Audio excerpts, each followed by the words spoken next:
there's a lot of good technicians, if you would. Yeah. They're pretty decent at what they do. But I think their shortcoming is they don't understand the business aspect of it. Right. They don't understand, how to price themselves, how they come up with their pricing, things like that. So I think that's what a lot of them struggle with. They just basically make a wage instead of building a business. They build their own job. Correct. They own a job. Yes. From the business capital of the world, the Big Apple, New York, Middle Tennessee, it says here. Sounds riveting. Yeah. This is the Mostly Middle Tennessee Business Podcast, a podcast about Middle Tennessee business owners and professionals. Mostly. Yes, thank you, Matt Wilson of the Mostly Marketing Podcast. Check him out. You can search it. I think there's also a link in the description of this podcast. He is a really good podcast, old radio pal of mine. This is the Mostly Middle Tennessee Business Podcast where we have real conversations with entrepreneurs, professionals, business owners all around Middle Tennessee, and occasionally we'll get somebody in that's on the outside of things. This is a video and audio podcast. You can watch us or listen to us at MMTBP.com. MMTBP.com. Check it out. I am your host, Jim McCarthy with JimMcCarthyVoiceovers.com. And today, if you're, I've had a lot of tradespeople on as of late. This person is no exception. I love people that have stripes. They've got history with what they do. And long histories at that. Multi-generational, I want to say at this point, with his business. He's one of the premier HVAC companies in Middle Tennessee, based out of Cookeville. And a good old friend of mine that we met a few years ago. His name is Shane Ray with Aloha HVAC, or Heating and Air. Welcome, sir. How are you? I'm doing good, Jim. How are you, sir? Glad you came today. Good. It's not exactly around the corner for you, right? It's always good to see you. Yeah, buddy. Hopefully always a worthwhile visit. Absolutely. We'll go grab a bite after this and all that fun stuff. And today, so if you're considering getting into the trade space or anything like that, this would be a good episode to listen to. Or if you're in electrical, plumbing, HVAC, those kinds of things, Shane has got a ton of wisdom earned by experience, and experience earned by failure for most of us. So getting into it, I know that you guys are pretty much a multi-generational. Your dad was in the business, correct? He was, yes, sir. Right. Well, first and foremost, how are you? I'm good. Yeah? I'm good. Was it a long drive out here? Not bad. About an hour and a half. Able to multitask and do other things while you're out here? See some, go visit some units or houses? No. Yeah. Not at all? Not today. Not today? So tell me about how you got started with everything. This is something you've done since you were a kid, right? I did, yeah. Dad actually started back in 1986. Mm-hmm. And, of course, like you said, we started in Cookeville. Mm-hmm. Of course, I was 12 years old, and I was a flashlight holder for a little bit, as you probably heard that term. But right. But grew up in the trades. In the summer, I would help Dad go out to service jobs at the time. But, of course, as he grew his company, that never was in my thought process, I guess, to do HVAC or, do the family business. I went to some college, I guess. Yeah. But when I got out, I guess one thing led to another, and I got involved in the business, and the rest is history. But it's a good trade. Learned a lot over the years, like you said. Learned a lot from making mistakes, I guess. But but good business. So anyway, got out of school, started helping Dad full time, and at the time, our business used to be more of a mix. It used to be more, of course, before people had a lot of AC and heat and stuff like that, central systems. It was more what we call full cuts. So we go in and do duct systems, everything complete. So I guess about the early 90s, we joined a group and we started changing that. And we started going after retrofits, more replacements, if that makes sense. So we put the focus on service and replacement. So more retail oriented. So Aloha, it wasn't named that back then, was it? No, sir. That was our old company. Mm-hmm. Okay. Yeah, we had an old company. I guess, sold that 10 years ago. Okay. Maybe. And maybe a little more. But anyway, we started back up. And I come up with the Aloha brand. So people ask me all the time, so are you from Hawaii? I said, no, I wish I was. It's funny because you can kind of see it in a way. Yeah. You know? Yeah. A Southern Hawaiian. But getting into it, you're 12 years old, 1986. So Yes. let's paint the picture a bit here. A similar story to mine, because I used to crawl up ladders and through ceilings and, tie cabling to my belt loop and, pull stuff. And, I was doing the kind of same thing with my dad. Right. But I had no interest in going into the family business. It wasn't. I did it for a season after college didn't work out. Yep. Learned a lot of good stuff. Eventually parlayed that into the electrical field and learned that trade as well. Never got into HVAC or anything like that, but always respected those guys because, that's a sweaty job. It is tough. It is tough. Because, you're talking about even in that particular age in the 80s and the early 90s, like you said, a lot of houses weren't built with central air, right? They weren't. So you had to retrofit them. Correct. Which Yes. was just a job in and of itself. Yes, especially the old houses, as you know. Oh, gosh. Yeah. Yeah. Rough condition. This house here is probably that way.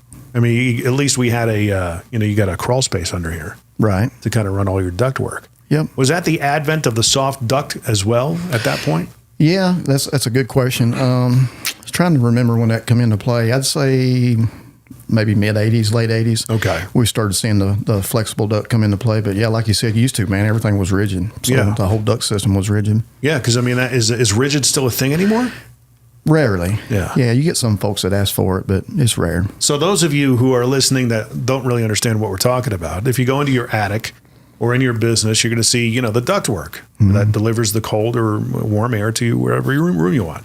The flexible stuff that looks like a giant silver pillow is what we're talking about. The rigid stuff looks like just a bunch of silver boxes. Correct. Like what you saw in Die Hard when he's crawling through, Yes. He's trying to escape the terrorists, and he's like, "Hey, come on down. We'll have some drinks. Have a good time." And he's in the ductwork. Correct. Do they still have commercial ductwork like that? Mostly, yes. Yeah. You still see it around. Oh, yeah. Because there were guys, I remember doing a lot of phone work when we did phone systems with my dad. Some of them were HVAC companies that needed phone systems. They actually had craftsmen in the shop forming the ductwork. They custom and made them right there on the premises. Yeah. Is that still happen? Somewhat. Not like it used to be. Right. Yeah. There used to be more of a skill to that, I guess. Right. What was your what was your desire at 12 years old? What did you want to be? You remember? Yeah. I've always been more of a creative person. Right. I can see that. Yeah. I used to want to be something in the art sector, I guess, like cartoonist or something to do with art. I've always liked creative stuff. So I look back and I think that kind of maybe come into play now with what I do with the Aloha brand. Now you're getting to the get to years of your life, right? Hopefully. That's what we all strive for. We have to go through the have to years to get to the get to years. True. Yeah. So, for me, it was always a creative endeavor as well. Yeah. And I, pursued it. I went into radio and, I guess, no pun intended, paid the price, because it wasn't exactly lucrative financially, but I got it out of my system. It was a fun gig to have. What made you at that point in time say, you know what, I'm going to forego a dream job and sink my teeth into what the family business is? What made you decide that, and what was the attitude at that time like? Yeah, I think it's kind of like what you said, Jim. I went to, I guess, a couple semesters to college, and I thought, it's not a good fit for me. Right. And then, like I said, we joined a group in the early 90s that really transformed the whole industry. I mean, a lot of the franchises and things that people see now come from that group. Really? What was the group name? Do you want to talk about it? Yeah, sure. It was Contractor Success Group. Okay. CSG, yeah. And they spun a lot of the franchises that you see now. I mean, you see, they've kind of repackaged, but you see the 1 hours, the Mr. Sparky's, things like that. But when we first joined them, I was kind of intrigued because they was wanting to, I guess it's just unique because it's unheard of in the trades at the time. Right. They was wanting to change it to more retail. So right. Their ideas, and it's pretty interesting. A little bit more digestible for the typical consumer. Yeah, absolutely. Yeah. Because it was a little bit heady of a service to sell, I would imagine. Yeah. So, so you had to start 18, 19 years old, out of high school, college doesn't work out. Okay, tell me what those first couple of weeks are like now that you're committing to full time, Well, at first, like I said, before we joined that group, I've used to do a lot of the installs, work with a lot of the guys in the install teams. So you were doing it throughout your teens anyway? Yeah. Okay. Yeah.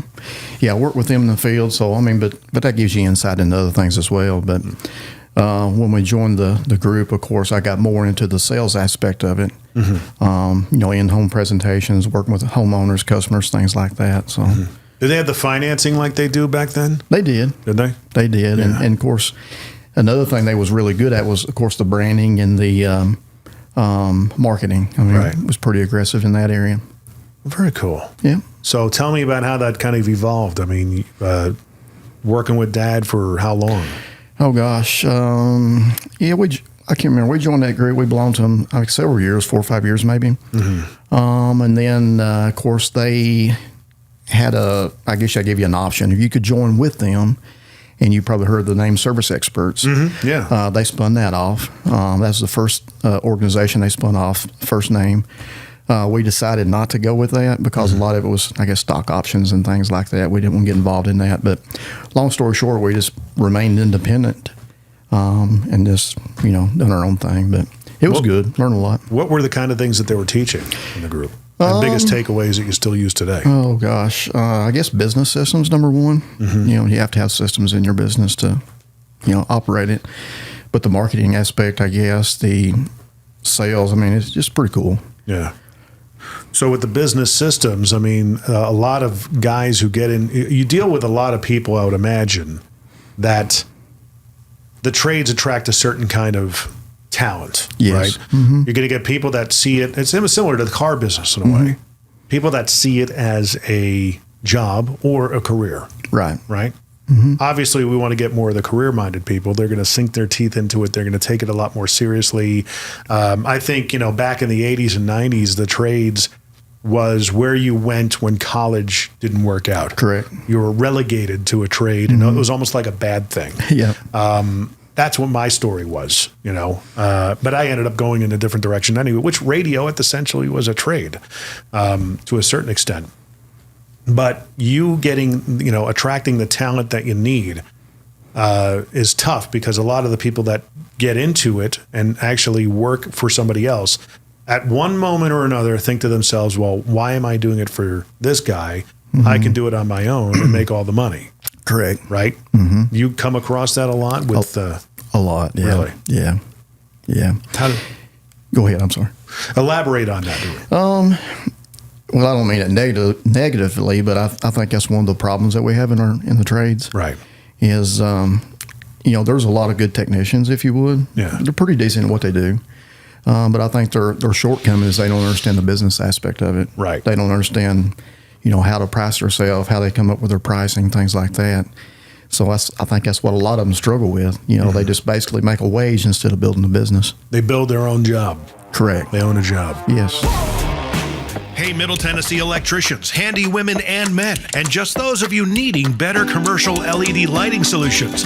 Yeah, I know, there's so many of you. I have to tell you, there's another option than just the big orange and blue box stores now. Try j2lighting.com. At j2lighting.com, we have the latest technology in all types of commercial LED lighting, from UFO high base, drawers, area lights, and shoeboxes, right on down to a slimline wall pack that doesn't look like a fist coming off the wall like most other wall packs do. You get what I'm saying, right? Many of our fixtures are wattage and color temperature selectable, which means you have more control over the brightness and appearance in your dark spaces. Check us out at j2lighting.com for a great local source for your commercial LED lighting ideas, even full color light show dreams. Yeah, totally. That's the letter J and number 2 lighting.com. j2lighting.com. You've been doing this long enough where what's the biggest thing that you feel like what's your strength at it? What's my strength? Yeah. Branding. What about culture creation, things like that? Yeah. Yeah. Yeah. Pretty good at that. Pretty good at that. What about it resonates with you? Culture? Yeah.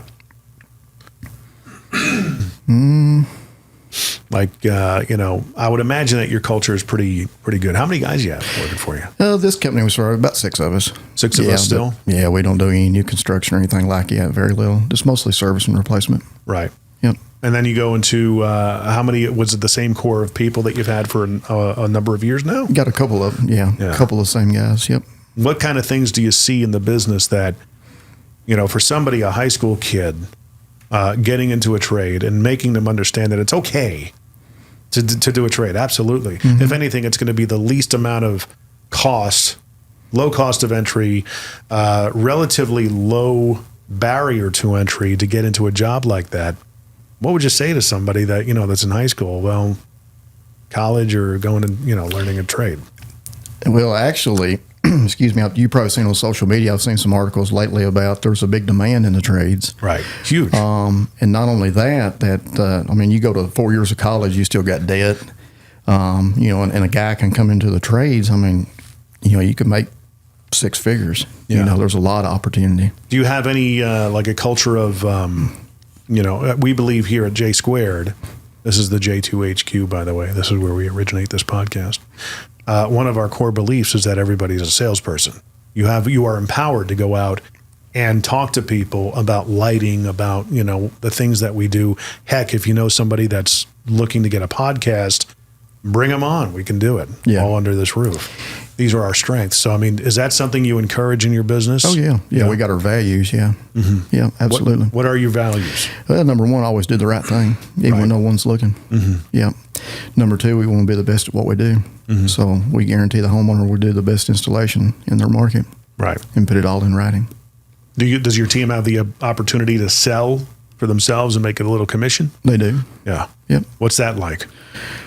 Well, we don't believe in just giving people options. I don't believe in selling people things. Right. If that makes sense. But, yeah. That got to put a black eye in the industry as well for a while. It did, yeah. The hard selling tactics that, you're inside somebody's home. Let's, slam them into a unit.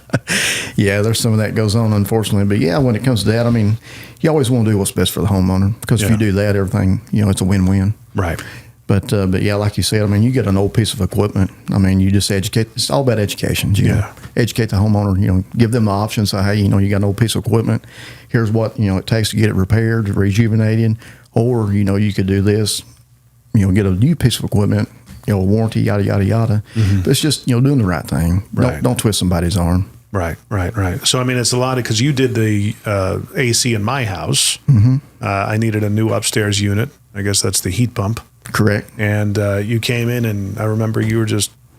The thing about that I love is that you could easily just put on a T-shirt with a pocket on it, but you are so committed to your brand that you actually did it while wearing a Hawaiian shirt. And that's your thing. Yeah. Right? If you've ever seen Shane's cars rolling down the road, it's a cartoon hula girl. She almost looks like an anime character. Mm. And just really bright, vivid, tropical feeling colors that make you think, hey, sunny and 75, like I'm sitting on a beach. Yeah, what's funny, I've actually went down the interstate and people come by taking pictures. Really? Yeah. So that's the whole idea, though, to get attention. How long has Aloha been in business and as the brand? About 6. 6 years, really? Yep. So back when you and I met, you were just getting it off the ground. Yes, sir. Really? Yep. And prior to that, it was what? Air Experts. Air Experts. Yes. So much sexier name than Air Experts. You're certainly getting into a lot more identifiable branding concepts. But 7 years later, what did you have in mind in the beginning?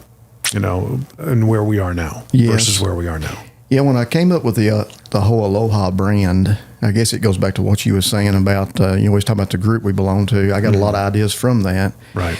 And originally it was a franchise. That's everything was designed around that. Right. To have a franchise because, our industry is still lacking. In some ways, it's still lacking it as it's evolved a lot. Yeah. But I thought there's opportunity for that. Something you can have fun with. Right.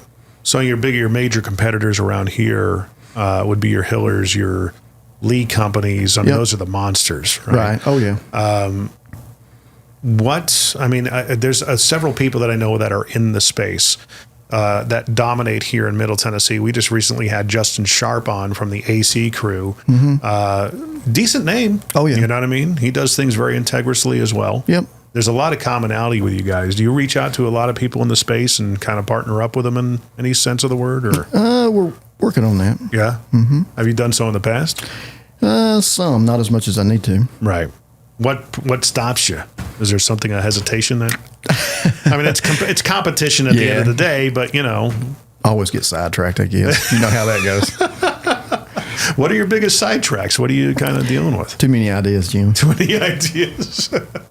What's the idea du jour?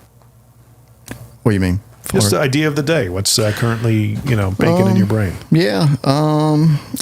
Currently, I'm working on a YouTube channel. Yeah. And another thing I'm working on creating, something I've always wanted to do for years is create a group across the country, best practice group, so we can share ideas and it grows, it evolves. We got the basic platform, but everybody contributes to it, and we get better and better and better every day.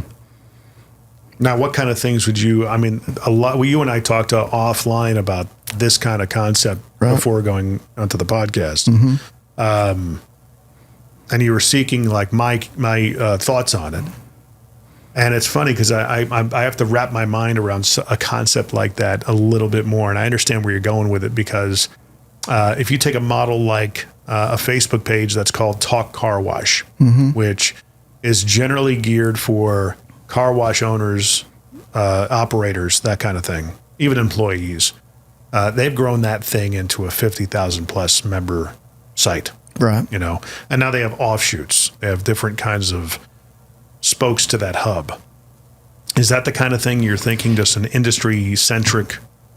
Is it HVAC specific? For now, yeah. For now? Yeah, but basically I'm thinking it'd be an exclusive membership. So in other words, you'd have a territory, your territory. Nobody else in that market could be in that but you. And you could pick the brains of other people around the country. Absolutely. Doing what they do. Yep, absolutely. I mean, that takes a lot of, it takes an effort to get that off the ground. Yeah, it does. To get the attention it needs. And being the guy that, is the person of interest, dare we say, and has the knowledge to put out there, So it's a matter of coming up with that content every week or day, Yeah, the whole idea was kind of like I'm a big Napoleon Hill fan, of course, but I see you've been posting a lot of stuff. Yeah. But he's always talked about a mastermind group, so that's kind of the essence of that. What kind of ideas do you have for it? What do you want to do with it? Change the industry again. Again. How does it need to be changed? I think there's a need to drive it where it's more maintenance driven. Really? Yep. Instead of trying to sell people new units. Well, that'd be part of the process. Right. But I think, I've learned over the years, I believe that most repairs could have been prevented. Right. With preventive maintenance done correctly. Right. Because that was the other thing was the HVAC industry invoked a twice a year kind of checkup program. Hey, for $99, you'll get a springtime checkup and a fall checkup, that kind of a thing. Yep. We tried doing that with the electrical side, because there's certainly maintenance that has to go into an electrical system, especially with a panel inside of a house. Those breakers become loose and things need to be tightened down and torqued. Correct. Which I'm surprised to see a lot of electricians don't take that up. You know what I mean? So what other ideas are baking in your mind?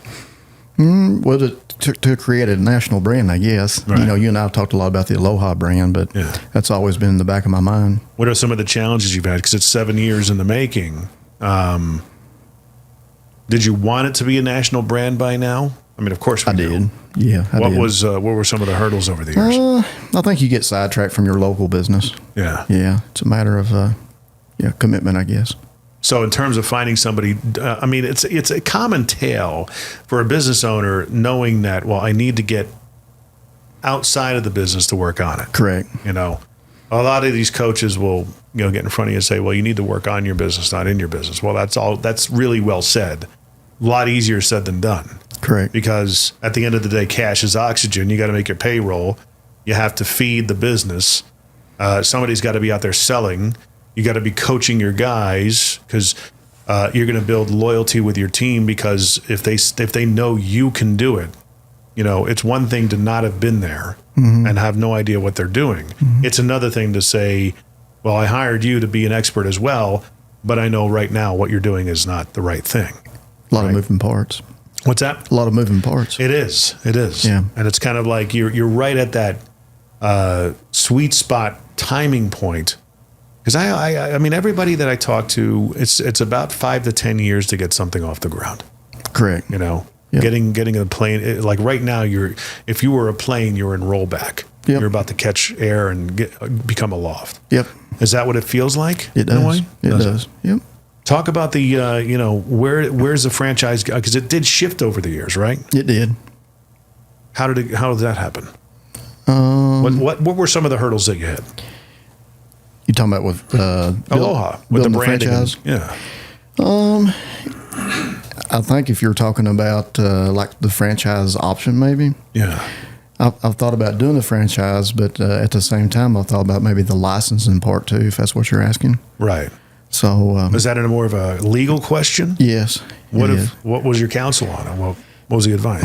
Well, the franchising has a lot more red tape to it. Really? Yeah. Of course, it's got more protection. Yeah. But I look at our business as the trades, and the reason I'm looking at licensing is because you really can't be a cookie cutter in our business, in a sense. Right. Every market's a little bit different. Well, that's the thing I was going to ask. Aligning, bestowing a license for someone to use your brand and your image and your all that stuff that comes along with it. Basically, a branding in a box Correct. approach. Yep. You also want to make sure that guy's doing right by their customers. Absolutely. So, was there any sort of effort where you had proof of concept with somebody in the past 7 years as far as franchising? I haven't, no. Why No. is that? I don't know. You don't know? Is this the first time the world's hearing about that? You're thinking, hey, I could franchise Aloha. Probably, Or, yeah. license it. Probably so, but I guess the licensing thing, I guess you don't have as much protection, like I said, licensing. But, the business owner, they know their market. There's some things they know more than I know. Right. So it's more of a branding thing, I think. Yeah, but you also want to make sure they're holding, because when it comes along with the licensing, Yep. are those core values. You want Correct. to have the same kind of like-minded and like-hearted Have people to. at the helm. Have to, yeah. Is that tough to find? Sometimes, yeah. Really? Yeah. Like you said, because that can destroy your whole brand. Right. Yeah. So what's the process to go about that? Just the legalities of it. Right. Yeah. Having it all written up. Because, even interviewing somebody and they can put on a great facade and veneer for an interview, and then, the honeymoon ends, and then the reality hits, and you find out who maybe they truly are, Yeah. Yeah. Are you looking for existing companies out there to maybe kind of take it and run with it? Is that a play? Yeah, more of the smaller guys, I would think. Right. I think that's where more of the need is. Well, maybe you need to meet Justin Sharp then, the guy I just had on. Yeah. He's got a good brand, but it's not as strong as Aloha, in my Right. opinion. Yeah. Well, thank you. And I would actually tell him, to his face if that were the case. But I had no idea that this is something, maybe offline we just need to talk about. Sure. Maybe because you've also been trying to get into the Middle Tennessee market more so. Oh, yeah, absolutely. Correct? Yep. Because for a while you were working mainly out of Murfreesboro, Yep. right? Yep. What stopped that? I guess we put more focus on the Cookeville market. 'Cause Right. That's our background. Yeah. So, So what is in? Is it lucrative? I guess you're crushing it out there. So yeah.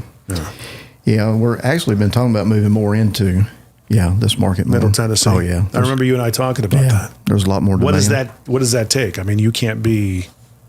That's a long drive. Yeah. A lot of it's like you talked about, talking to guys that's already got existing, businesses. Right. It's got good reputations. So if you had to put an ask out on the podcast for those listening, what would it be to pursue a licensing opportunity here in Middle Tennessee Yeah. in this territory? Yeah. We're still working on the details, but I want to make it affordable, for guys.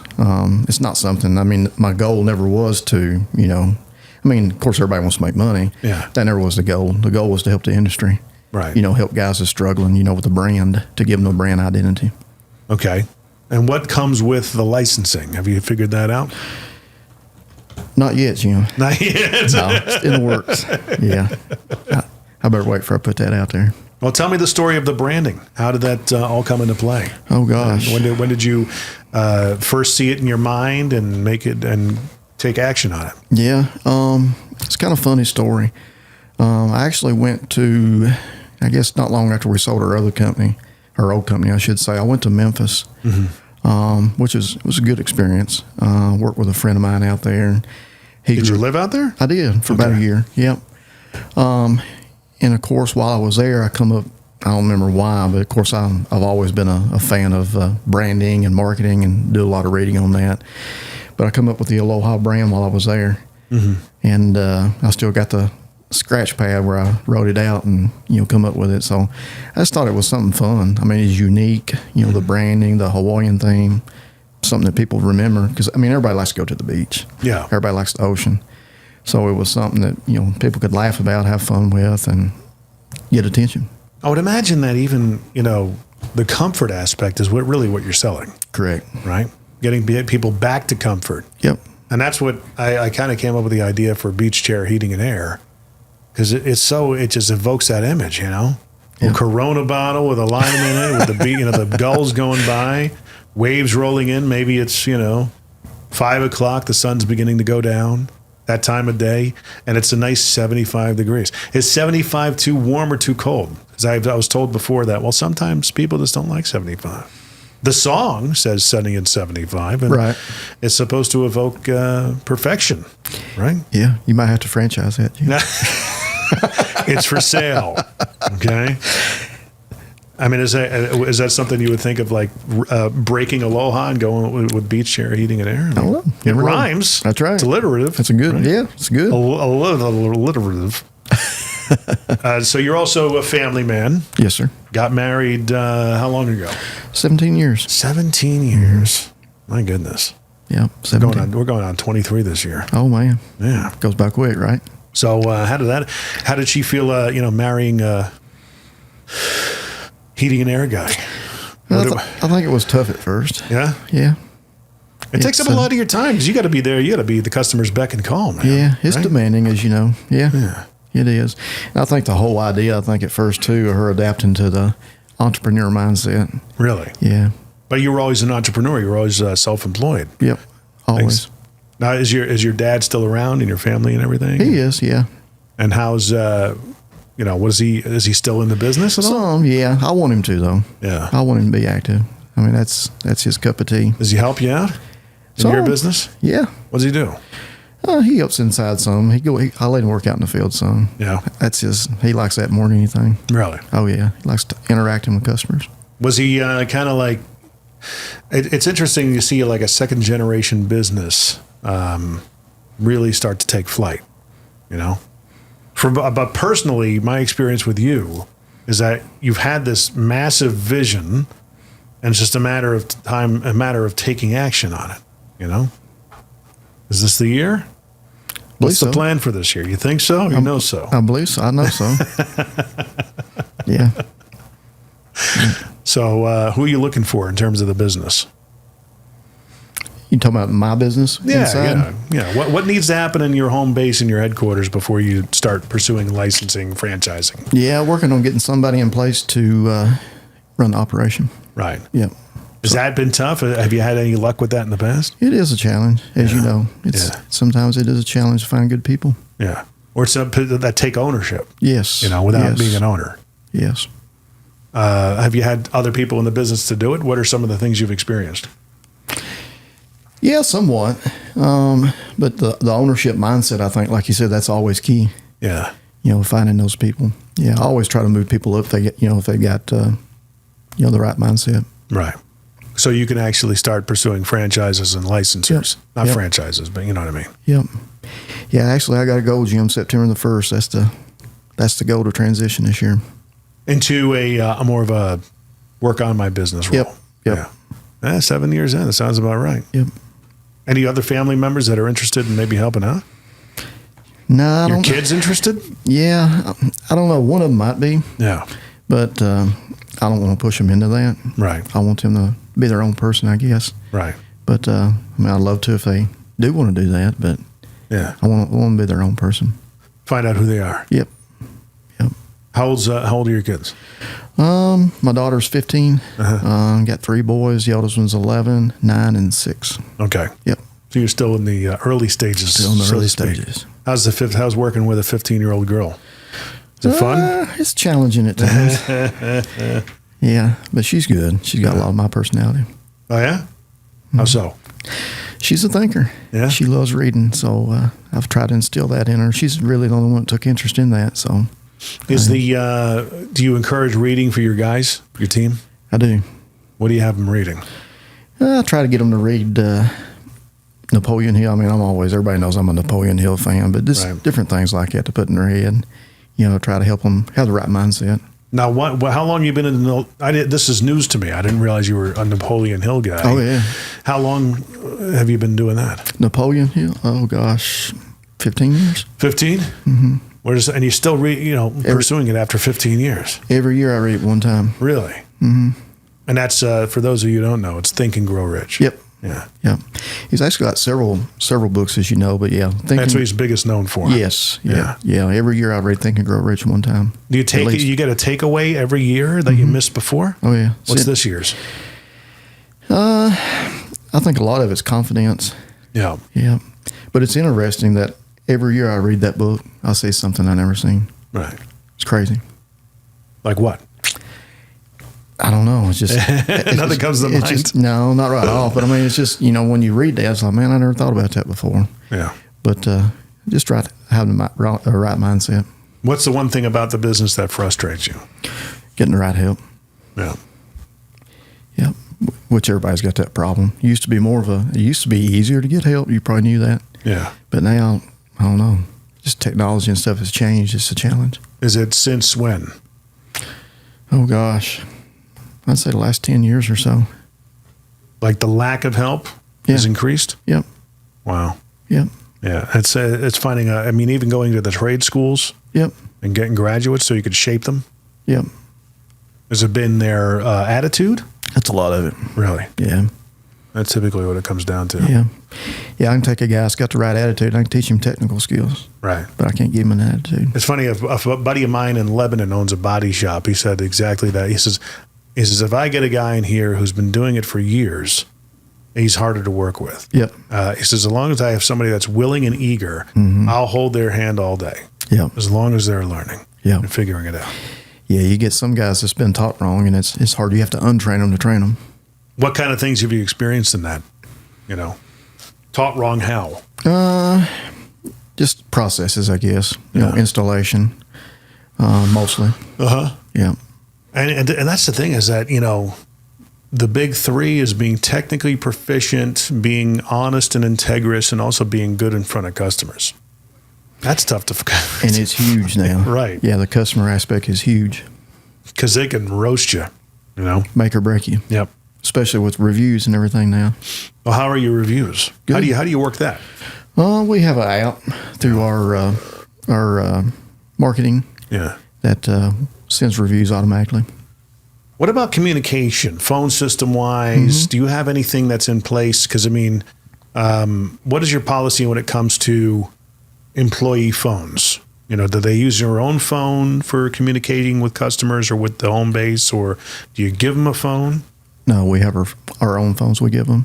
Okay, so they're carrying two phones around. Correct. Really? Mm-hmm. I might have a solution for you on that.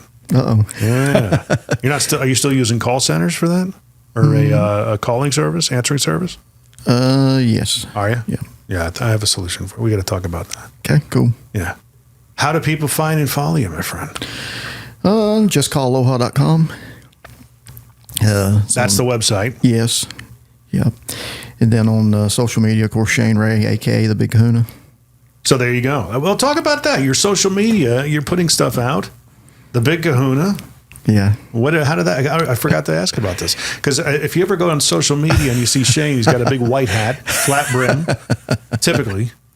And it says Kahuna on it. Big giant block letters. Yeah. How'd that come up? Did that come first, then Aloha? What? No, it was kind of funny. A group that I used to belong to, it's kind of an inside joke because of the Hawaiian theme, the Aloha Hawaiian. And somebody made a joke one time and said, "Hey, here's the Big Kahuna." And I was like, that's an idea. Was that the same group that you and I were in? I believe so. To their credit, they had really good ideas. They did. You know what I mean? They did. And a lot of good, melding of mindsets with all the people that were in there that were really purposeful and intentionally sharing those ideas without, they didn't feel threatened or anything like that. No. But it's actually funny because kahuna actually means expert. Oh. So there you go. Pretty cool. I mean, after, 40 some odd years of doing this, you better be an expert by now. Maybe. Yeah. Maybe. Yeah. I'm just kidding. But yeah, going back to that group, we did create a lot of good friendships. We did. That's how we met. Times. It is. Yeah, buddy. Well, there you go. JustCallAloha.com. Yep. Was AlohaHVAC.com taken? I don't know, Jim. You don't know? I better check. You got to check all these things. Don't be like me and have confusing, convoluted website names, like mostly Middle Tennessee Business Podcast.com. That's a thing, but it really is long. So, well, there you go, man. All the details will be in the description, and make sure Shane really is an expert in his field. If you're in the Cookeville area or even out here, are you starting to kind of venture out more and more into Middle Tennessee, or you just want somebody to kind of run with that territory at some point? I mean, are you okay with setting up a customer base that someone can ease into? Oh yeah, out here. Yeah, absolutely. Yeah, for anybody listening too, you just ask them about. reach out to me, Shane at justcallaloha.com. Be glad to chat with you. About a partnership. Oh, very cool. Well, there you go. Check them out. All the details will be in the description. And if you enjoyed the podcast, share it out for your like-minded folk who need heating and air, or people that are in the industry, to reach out to Shane or myself. If you know anybody that would be a good fit for the podcast, those people that exist in Middle Tennessee, because I get hit up a lot by, people that want to be on the podcast. And I first ask them, great, where in Middle Tennessee are you? Oh, I'm in Oxnard, California. Okay, when are you going to be in Middle Tennessee? Oh, you don't do virtuals? Okay, you obviously don't watch or listen to the podcast because everything is in person for the most part. So definitely send them to MMTBP.com. There is a link there that they could reach out and contact us and say we could start that conversation. I mean, I'm open to anybody, man. I love having these kind of conversations. To those, it's not an infomercial. I'll put that out there as well. We talk about, real conversations with business owners, entrepreneurs, and professionals. So there you go. Check us out, MMTBP.com. Shane, always a great hang with you, sir. Thanks for coming out. Thank you, sir.